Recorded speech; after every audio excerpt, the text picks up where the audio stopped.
ավելացնելու բան չունեմ։ Ռուսաստանի Պետդումայի նախագահին ու ՀԱՊԿ գլխավոր քարտուղարին Հայաստանի վարչապետը պատասխանելու ոչինչ չունի։ Մեր խորհրդարանից արձագանքել են, ինքը որևէ բան չի ուզում ավելացնել։ Խորանում են Ռուսաստան-Հայաստան հարաբերություններում առկա խնդիրները, կոշտ հայտարարություններն ու դիրքորոշումներն իրար հերթ չեն տալիս։ Լրագրողի դիտարկումն է, որին ի պատասխան գործադիրի ղեկավարն ասում է, հարգանք են ակնկալում դիրքորոշման հանդեպ։ Մենք Ռուսաստանի վրա ոչ մի բան չենք գցում, մենք թափանցիկ հրապարակային ազնիվ ձևով մեր դիրքորոշումներն ենք արտահայտում, հարգում ենք ուրիշների դիրքորոշումները եւ հարգանք ենք ակնկալում մեր դիրքորոշումների վերաբերյալ։ Միմյանց դիրքորոշումները հարգելուն զուգահեռ կառավարության 2026-31 թվականների ծրագրում Ռուսաստանի մասին ռազմավարական դաշինք ձևակերպումը փոխարինվել է, գործընկերային հարաբերություններ են։ Փաշինյանն առաջին անգամ մեկնաբանել է, թե ինչու։ 2022 թվականի սեպտեմբերի իրադարձություններից հետո, որովհետև ասել, որ ռազմավարական գործընկերություն է, դա պետք է նշանակի, չէ՞, բա հիմա ես որ գրեմ ռազմավարական գործընկերությունը, երբ որ դուք հարցնեք, բա 2022 թվականին ՀԱՊԿ եւ Ռուսաստանի Դաշնությունը անվտանգային ոլորտ իրենց պարտականությունները չկատարեցին, ինչի չկատարեցին, ես ինչ պատասխանեմ ձեզ։ Պոտենցիալ էսկալացիայի վտանգի չեզոքացման համար է, որ Փաշինյանը խոսել է Տիգրանաշենի մասին։ Ասում է, պարզապես արձանագրել է, որ այդպիսի տարածք կա, վերադարձի մասին չի խոսել։ Ես կոպիտ կներեք այդ բանի բժշկական զուգահեռի համար, ես այդ թեմային ներվը հանում եմ, որպեսզի դա հնարավոր չլինի դրա շուրջ էսկալացիա կառուցել։ Ես չեմ հիմա քննարկում են արդեն, ես չեմ խոսել, որ մենք հիմա ես ավելին ասեմ, Ադրբեջանի հետ մենք այս թեմայով քննարկում չունենք այս պահին, բայց մենք ունենք ընդհանուր բանի խնդիր,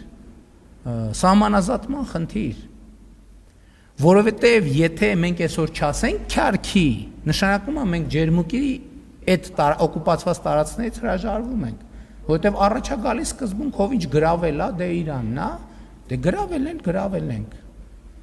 Նախ եւ երկրորդ դա կոնֆլիկտային սկզբունք է։ Վերջին օրերին երկրորդ նախագահի շուրջ տեղի ունեցող գործընթացների մասին Նիկոլ Փաշինյանն ասում է, այս ամենը ձևակերպվել է դեռ նախընտրական քարոզարշավի ընթացքում, իսկ ժողովուրդը քվեարկել է այդ գործընթացներն ի կատարածելու համար։ Կառավարության ղեկավարը սակայն հարցեր ունի, ինչի այս տարիների ընթացքում փաստեր ունենալով իրավապահ համակարգը որևէ գործընթաց չի իրականացրել։ Հարգել ենք եւ հարգում ենք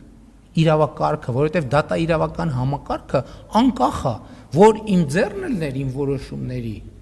իրանք 2018 թվի մայիսի 10-ին շուտ է, նու որոշ 2018 թվի ընթացքում բոլորը նստած կլինեին մինչև այսօր։ Մի 2 տարի հետո պայմանական վաղաժամկետով դուրս գալու ժամկետը կարող է լրանալ։ Եթե իմ ինչպես դուք եք նշում գործունեության բանը լիներ, ոլորտում լիներ,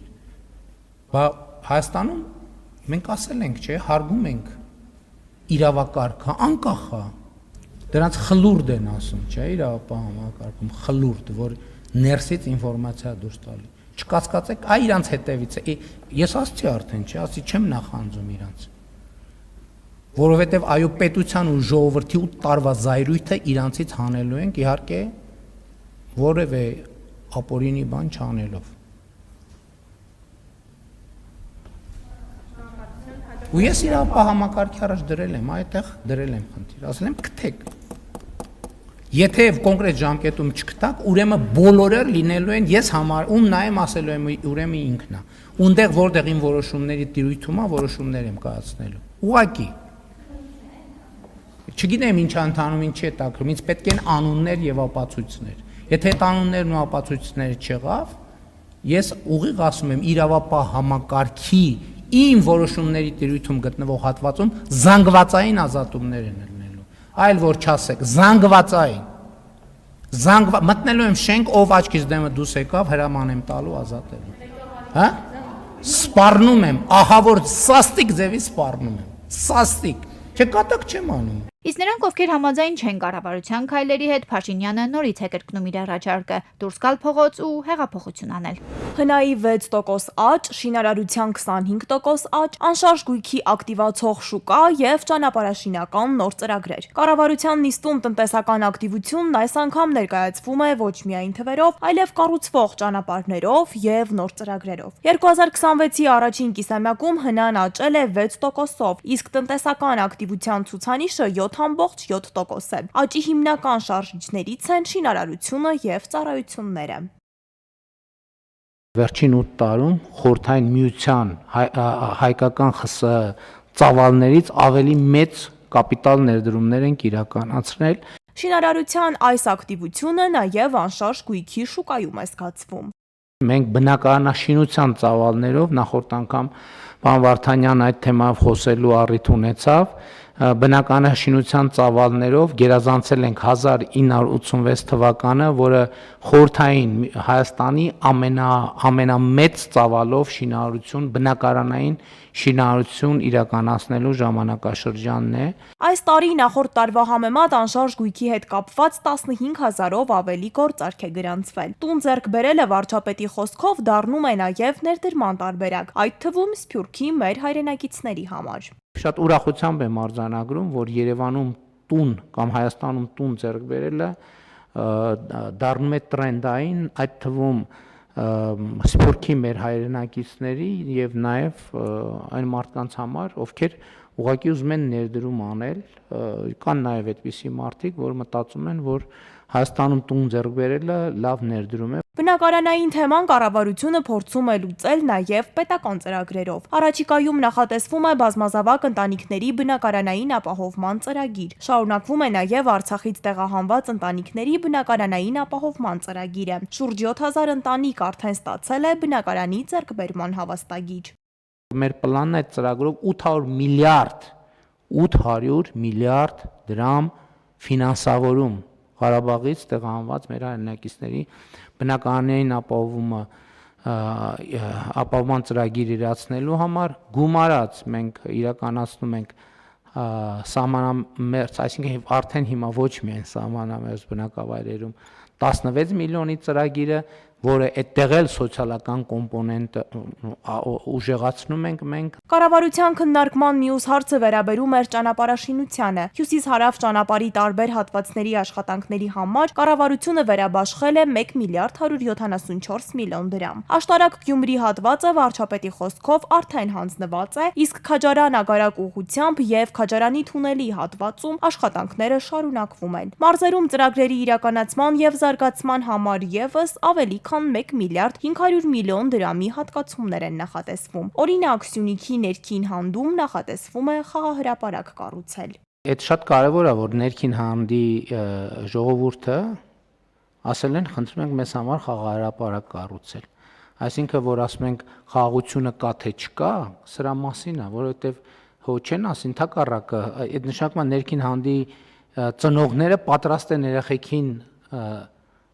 թույլ տալ, որ գնան այդ խաղահրապարակում խաղան։ Կառավարության օրակարգում մարզերի զարգացումը նաև մշակույթի միջոցով է։ Երերույթի տաճարում իրականացվում են ամրակայման, վերականգնման եւ պեղումների աշխատանքներ։ Մի կողմից անում ենք ամրակայման վերականգնման աշխատանքները, մյուս կողմից պեղումներ եւ տարածքը շատ մեծ պոտենցիալ ունի եւ պլանավորում ենք նաեւ զարգացնել դրանով նպաստելով նաեւ հարակից Անիպեմզա բնակավայրի։ Ովքեր երերույթի տաճարում չեն եղել,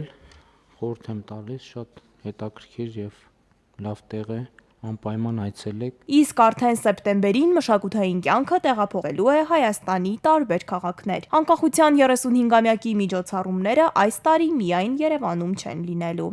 Մեր միջոցառումները կմեկնարկեն սեպտեմբերի 17-ին Իջևանում, այնուհետև 18-ին Վանաձորում, 19-ին Կապանում եւ սեպտեմբերի 20-ին Գյումրիում կունենանք մեծ համերգներ, յուրաքանչյուրը իր ժանրի մեջ։ Հոբելյանական միջոցառումների շարքը կամփոփվի սեպտեմբերի 21-ին Հանրապետության հրապարակում։ Մոտ 40,000 հանդիսատեսի համար նախատեսված միջոցառումը կներառի պատմամշակութային ներկայացում, համերգ եւ հրավառություն։ Տոնական ծրագրերի համար կառավարությունը նախատեսում է հատկացնել ավելի քան 1 միլիարդ 326 միլիոն դրամ։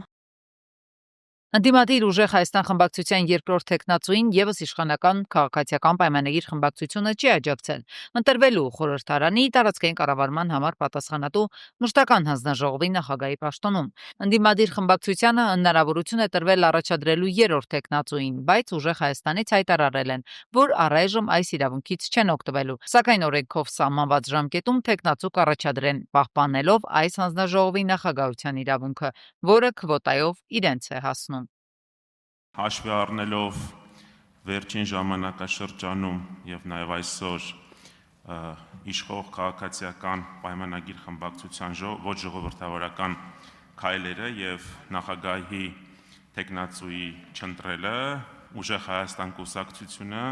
ներկապային չի առաջադրում նախագահի տեխնացու եւ հայտնում է, որ նախագահի տեխնացու առաջադրելու է կանոնակարգ օրենքով եւ օրենսդրությամբ սահմանված ժամկետում։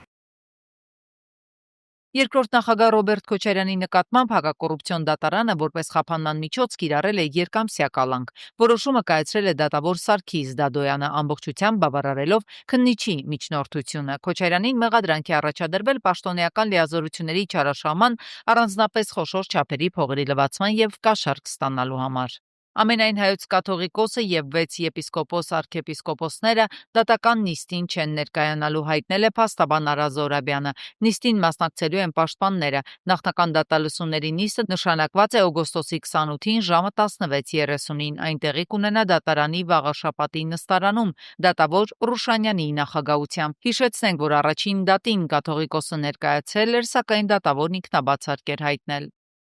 ԵԱՏՄ-ն որոշել է թույլատրել Հայաստանից մսամթերքի արտահանումը եկող տարվա համար Եվրասիական տնտեսական հանձնաժողովի կոլեգիան որոշել է մսամթերքի համար սակագնային քվոտաներ բաշխել։ Հայաստանի համար խոշոր եղջերավոր անասունների մսի համար այդ քվոտան կկազմի 8000 տոննա, խոզի մսի համար 14000 տոննա, թռչնամսի եւ ենթամթերքների սակագնային քվոտան կկազմի 45000 տոննա։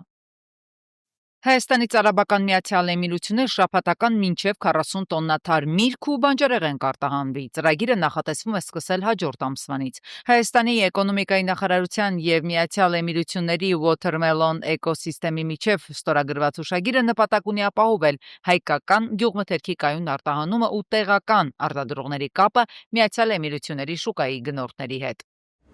Իրանի արտգործնախարար Արաղչին ՄԱԿ-ի գլխավոր քարտուղար Գուտերեշին հղած նամակում կոչ արել կազմակերպությանը եւ ՄԱԿ-ի անվտանգության խորհրդին արձագանքել երկրի դեմ Միացյալ Նահանգների տնտեսական պատժամիջոցներին։ Արաղչին Միացյալ Նահանգների պատժամիջոցները եւ Իրանի հետ այլ երկրների գործակցությունը կանխելու փորձը որակել է որպես ՄԱԿ-ի կանոնադրության խախտում։ Այսպես կոչված գործողության հայտարարված նպատակն է դադարեցնել Իրանի հետ օրինական տնտեսական հարաբերությունները, որոնք ուղեկցվում են երկրորդային պատժամիջոցների եւ Ամերիկայի Միացյալ Նահանգների ֆինանսական համակարգից բացառման սպառնալիքներով։ Իրանի հետ այլ երկրների համագործակցությունը կանխելու փորձը ոչ այլ ինչ է, քան ՄԱԿ-ի կանոնադրության խախտում։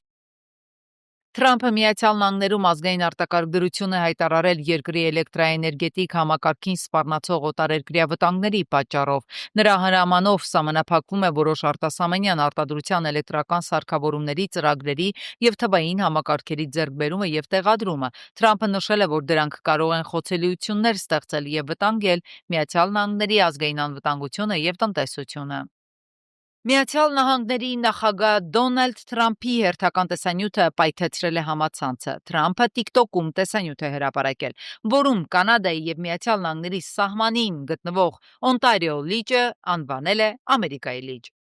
Ուրեմն սա Օնտարիո լիճն է Կանադայում եւ Միացյալ Նահանգներում, բայց մենք փոփոխություն կանենք եւ այն կկոչենք Ամերիկա լիճ։ Անհրաժեշտ է միայն լավ գրիչ եւ ինտելեկտ, եւ Օնտարիո լիճը կդառնա Ամերիկա լիճ։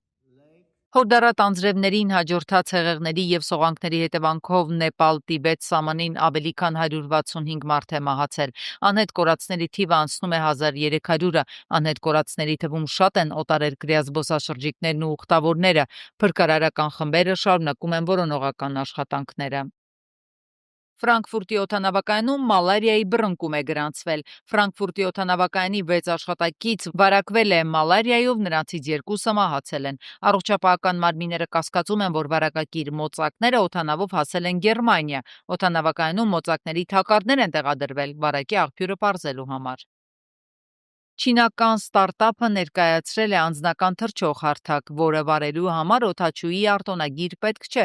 Առայժմ Cool Fly Urban-ը բարձրացնում է մինչև 90 կիլոգրամ քաշ, զարգացնում է մինչև 70 կմ/ժ արագություն եւ օդում մնում է մինչև 11 րոպե։ Արհեստական բանականությունը առաջին անգամ օգնել է ուղեղի ուռուցքի վիրահատության ժամանակ։ Լոնդոնում առաջին անգամ արհեստական բանականությունն իրական ժամանակում աջակցել է ուղեղի ուռուցքի հեռացման վիրահատությանը։ Արհեստական բանականությունը օգնել է վիրաբույժներին խուսափել կարևոր կառույցներից եւ պահպանել 48-ամյա հիվանդի տեսողությունը։ Վիրահատությունից հետո նրա տեսողությունը զգալիորեն բարելավել է։